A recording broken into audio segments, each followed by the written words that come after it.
পোৱা নাই, মোৰ হাতত আছে পত্ৰখন, কিন্তু মই ভাবোঁ দলীয় নীতি শৃংখলা সকলোৱে মানিব লাগে আৰু দলৰ যিটো গাইডলাইনটো সকলোৱে ফ'ল' কৰিব লাগে। এই ক্ষেত্ৰত দুটা কথা আহিব।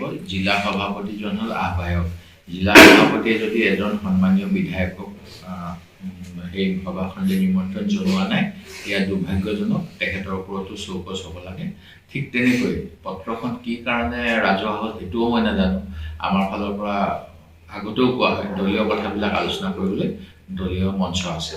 গতিকে সেই ক্ষেত্ৰত তেখেতকো খুব সম্ভৱ সভাপতিয়ে জবাবদিহি কৰিব। আৰু এনেকুৱা কথা অকল আমাৰে হয় তেনেকুৱা নহয়।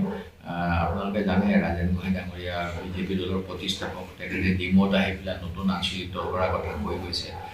সেই গতিকে সকলো দলতে বাদ বিসম্বাদ থাকে। সেইটো কিমান দূৰ নেতৃত্বই বুজা পৰাৰ মাধ্যমেৰে সমাধান কৰিব পাৰে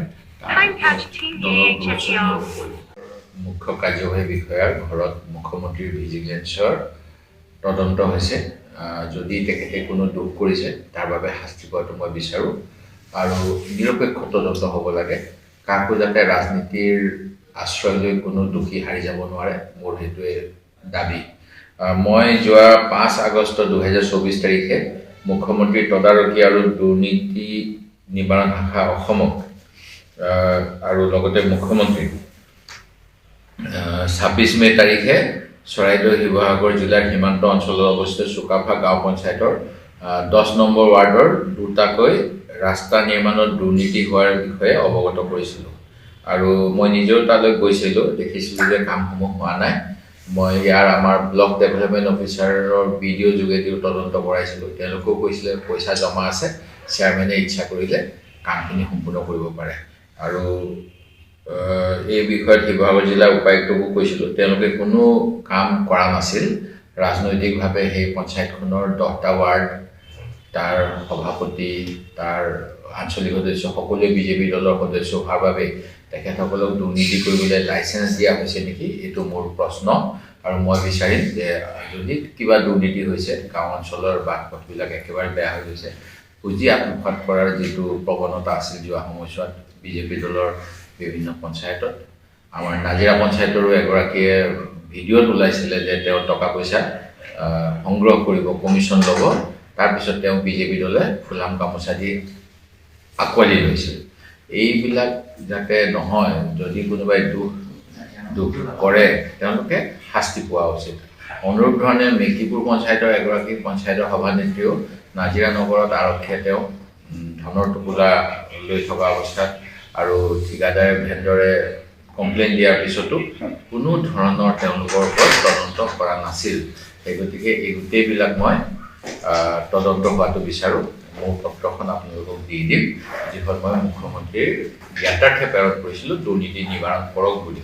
তেখেতসকলে সততে 500 টকা 1000 টকা লোৱা কৰ্মচাৰীবিলাকক হাত নহাই থাকে। তো লাখ টকা দুৰ্নীতি কৰিলে কিয় তদন্ত নকৰে, মোৰ এইটো নতুন বছৰত মুখ্যমন্ত্ৰীৰ প্ৰতি প্ৰশ্ন।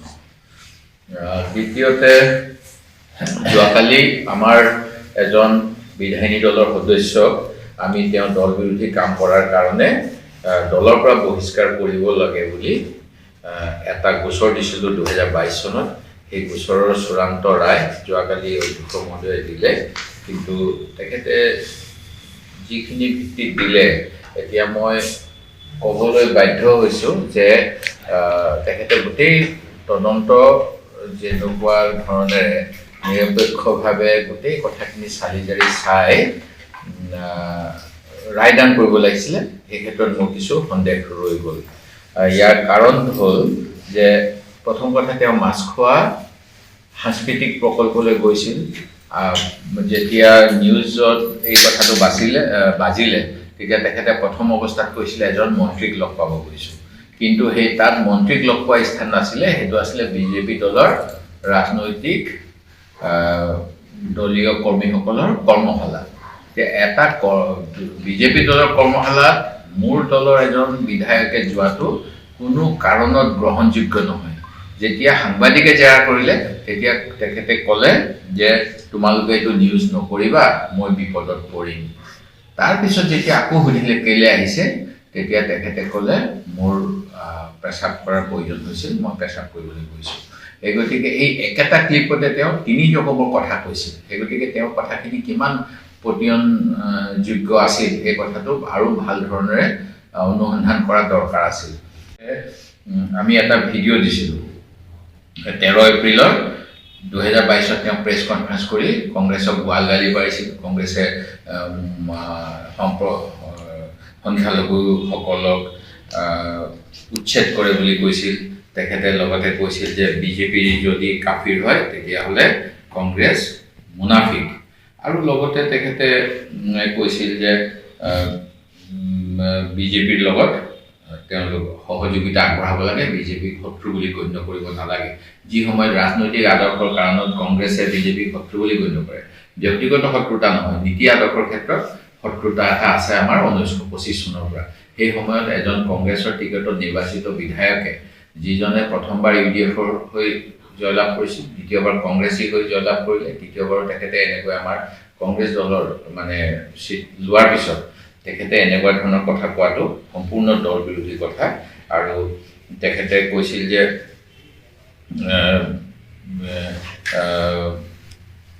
বিজেপিক মিয়াসকলে ভয় খাব নালাগে আৰু কংগ্ৰেছতকৈ বিজেপি ঘনিষ্ঠ।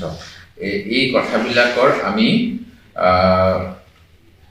চাৰ্টিফাইড কপি দিছিলোঁ। তাৰপিছত কিন্তু মাননীয় অধ্যক্ষ মহোদয়ে কৈছে electronic record not made available, যিটো মই ভাবোঁ ব্যক্তিৰ ওপৰত প্ৰতিষ্ঠিত নহয়।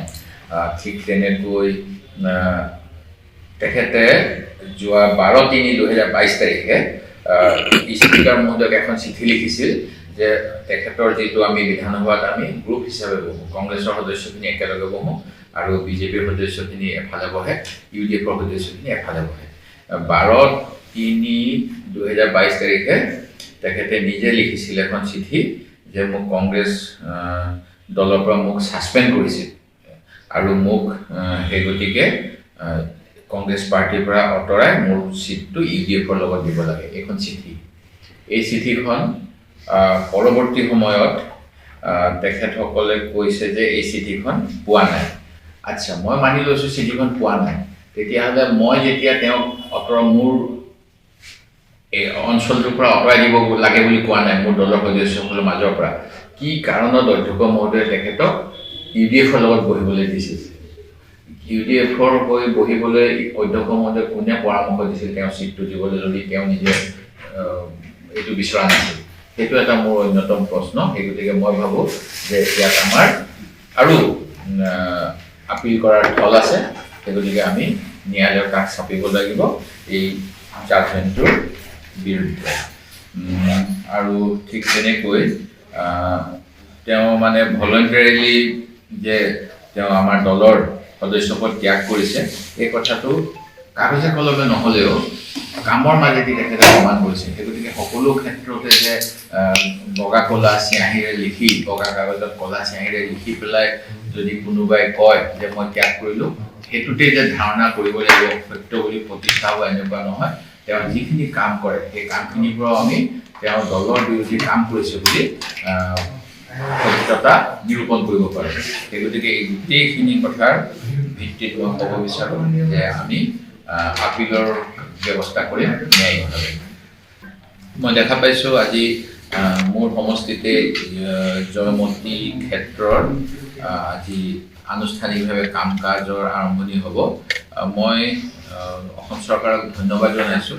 এই প্ৰসংগটোলৈ মই বিধানসভাত মৌখিক প্ৰশ্ন 10 মহীয়সী জয়মতী কলাক্ষেত্ৰ নিৰ্মাণ 13/3/2023 তাৰিখে প্ৰশ্ন উত্থাপন কৰিছিলোঁ।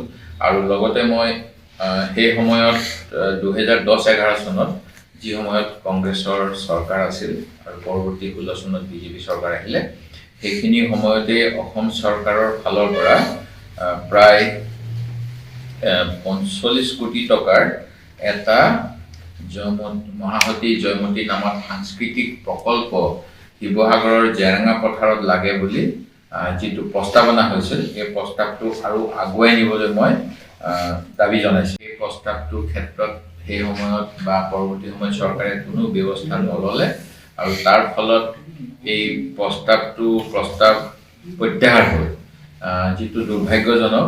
কাৰণ যদি যেনেকৈ এতিয়া বটদ্ৰৱা থানত মহাপুৰুষ শংকৰদেৱৰ নামত এখন সাংস্কৃতিক প্ৰকল্প হৈছে, যোৰহাটত লাচিত আমাৰ চুকাফা সাংস্কৃতিক প্ৰকল্প হৈছে, গুৱাহাটীত শংকৰদেৱ কলাক্ষেত্ৰ হ'ল, ঠিক তেনেকৈ মাধৱদেৱ কলাক্ষেত্ৰ হৈছে বিহপুৰীয়া নাৰায়ণপুৰ অঞ্চলত। ঠিক তেনেকৈ যিহেতু মহামতী জয়মতীক জেৰেঙা পথাৰত অত্যাচাৰ কৰা হৈছিল আৰু তেখেতে তাত প্ৰাণ ত্যাগ কৰি অসমীয়া জাতিক সেই সময়ত বচাইছিল, সেই গতিকে তাত যিহেতু মাটিও যথেষ্ট আছে, এটা ভাল প্ৰকল্প সেই সময়ত অসম চৰকাৰৰ ফালৰ পৰা প্ৰস্তাৱ কৰা হৈছিল। মই আশা কৰিছিলোঁ সেই কামটোৰ ক্ষেত্ৰত বৰ্তমান চৰকাৰখনে গুৰুত্ব দিব, কিন্তু সেই ক্ষেত্ৰত তেখেতসকলে একেবাৰে নিশ্চুপ হৈ আছে। বৰঞ্চ যথেষ্ট বেছি মাটি নাই জয়মতী, ইয়াতে যিটো 13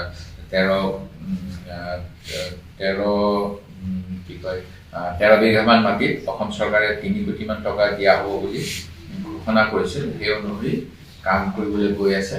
মই এই প্ৰকল্পটোক নিশ্চিতভাৱে সমৰ্থন জনাম, কিন্তু পূৰ্বতে যি মহামতী জয়মতীৰ নামত এটা বৃহৎ প্ৰকল্প জেৰেঙা পথাৰত হোৱাৰ ব্যৱস্থা কৰা হৈছিল, সেইটোকো আগুৱাই নিম বুলি মোক যিটো আশ্বাস দিছিল বিধানসভাত, যে ৰাজ্য চৰকাৰে এই ক্ষেত্ৰত নতুন চিন্তা চৰ্চা কৰিব বুলি কৈছিল, সেই চিন্তা চৰ্চা আৰম্ভ কৰিবলৈ মই অসম চৰকাৰক দাবী জনাইছোঁ। আজিৰ পৰা প্ৰায় 10 বছৰ বিজেপি চৰকাৰ অহাৰ পূৰ্বেই কংগ্ৰেছ চৰকাৰ সময়তে নাজিৰাৰ বাবে এটা বাছ ষ্টেচন বৰতল তিনিআলিত আৰু এটা আমাৰ নাজিৰাৰ পুৰণা ASTC চৌহদত নিৰ্মাণ কৰি উলিওৱা হৈছিল। এই দুয়োটাই কিন্তু যিহেতু আপোনালোকে জানে চৰকাৰৰ পুঁজিৰ সুব্যৱস্থা লাহে লাহে ঘটি আহিলে, কামখিনি সম্পূৰ্ণ হোৱাৰ ঠিক প্ৰাক মুহূৰ্ততে বিজেপি চৰকাৰ অসমত হৈছিল। এই চৰকাৰখন অহাৰ পিছত ঠিকাদাৰজনক সম্পূৰ্ণ পুঁজি মোকলাই নিদিলে, তাৰ ফলত এতিয়া ৰাইজে যেনেধৰণে সেৱা পাব লাগে এই দুটা ৰাজ্যিক বাছ আস্থানৰ পৰা, সেইখিনি পোৱাৰ পৰা বঞ্চিত হৈ আছে। আৰু ইয়াত এটা সময়ত বহুতকেইখন ৰঙা বাছ চলিছিল, এতিয়া তেওঁলোকে যিটো উবেৰৰ নিচিনা ব্যৱস্থা কৰিলে, তাৰ ফলত কিছুমান ব্যক্তিগত বাছ চলে, কিন্তু যিটো সুলভ মূল্যত চৰকাৰী বাছ আছিল, ৰঙা বাছ গড়ৰ চিম্বল হয়, সেইখিনি একেবাৰে নাজিৰাৰ পৰা হ্ৰাস পাই গ'ল। এইটো দুৰ্ভাগ্যজনক। মই ভাবোঁ আমাৰ নতুন যিজন পৰিবহণ মন্ত্ৰী, তেখেতে এই ক্ষেত্ৰত সুব্যৱস্থা ল'ব। উদৰ আলিটোৰ ক্ষেত্ৰত আজি 2 মাহমান আগতে মই বিভাগীয় অভিযন্তাৰ লগত কথা পাতোঁতে তেখেতসকলে কৈছিল যে যিজন ঠিকাদাৰ ৰাজনৈতিক আশীৰ্বাদ পুষ্ট হৈ আমাৰ গোটেই সমগ্ৰ যোৰহাট আৰু শিৱসাগৰ জিলাৰ গোটেই কামখিনি তেখেতে লৈছিল, আৰু তেখেতৰ হৈ সাংসদ আৰু কোনোবাবিলাকে তাত চাপ ঠিকা লৈছিল। তেওঁক মই ব্লেকলিষ্ট কৰিবলৈ কৈছিলোঁ। মোৰ সমষ্টিও 2টামান ৰাস্তা একেবাৰে শোচনীয় কৰি থৈছে, উদাহৰণস্বৰূপে ৰদৈয়ালি ৰাস্তাটো, যিটো মুখ্যমন্ত্ৰীয়ে 2021 চনৰ খুব সম্ভৱ মাৰ্চ মাহত আৰম্ভ কৰাইছিলে কাম। সেইটো এতিয়া মানে একেবাৰে গাড়ী যাব নোৱাৰা হৈ আছে। সেই গতিকে সেই মানুহজনৰ পৰা কাম কেইটামান নাইকিয়া কৰিবলৈ কোৱা হৈছিল। এই ধুদৰালি, তাৰপিছত অসমমালাত যিটো আমাৰ শিৱসাগৰৰ পৰা শিমলুগুৰি হৈ সোণাৰীলৈ যায় সেই ৰাস্তাটো, এতিয়া তেওঁলোকে কিবা বুজা পৰা কৰি তেওঁৰ পৰা চাৰেণ্ডাৰ কৰি লোকেল কণ্ট্ৰেক্টৰ এজনে এই শিৱসাগৰ সোণাৰী ৰাস্তাটো লৈছে বুলি শুনিছোঁ।